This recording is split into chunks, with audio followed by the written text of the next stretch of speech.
Okay, so this might be the most interesting part of this commentary. I don't know. This is the alternate ending, which otherwise known as the first ending. Now, I wrote this movie in the Obama era, and we were in this post-racial lie. This movie was meant to call out the fact that racism is still simmering underneath the surface. And so this ending to the movie felt like it was the gut punch that the world needed because it something about it rings very true. And when something rings true in your core, you have to deal with it. And so this was me. I think this is what attracted Daniel to this script. By the way, so first of all, she dies. And it's not it's not the best shot death. We were running out of time. You can see it was morning at this point, so there was some VFX stuff to do. The cops get him, and the cops come, and we were supposed to be like, oh snap, wait a second, is that a good thing? Is that a bad thing? And then cut to 6 months later, and Chris is in prison now.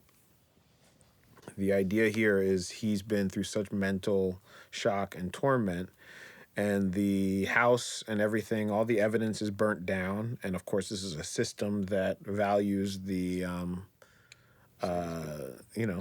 rich white people. It takes their side. So, my feeling is what would happen in this movie is Chris would end up in jail, just because of how it looks.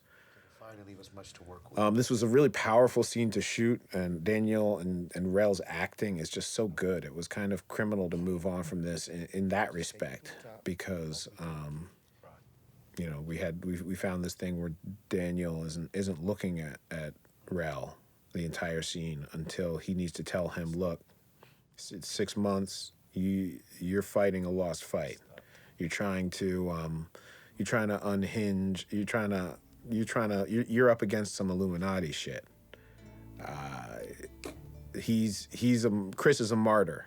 Chris is the one that he beat the dragon, but more importantly for Chris, when he says I beat it, he's talking about his inner demon, and that was the moment he went back for Georgina, and after hitting her in the car, he defeated his personal demon of when he didn't go and get his mother. So, in a way, he made the only decision that would free his soul. And even though he's in prison, like many black men are unjustly but his soul is free. By the time I was shooting it, it was quite clear that the world had shifted. Racism was being dealt with. People were woke, and people needed a release and a hero, which is why I changed the ending and had Rod show up at the end.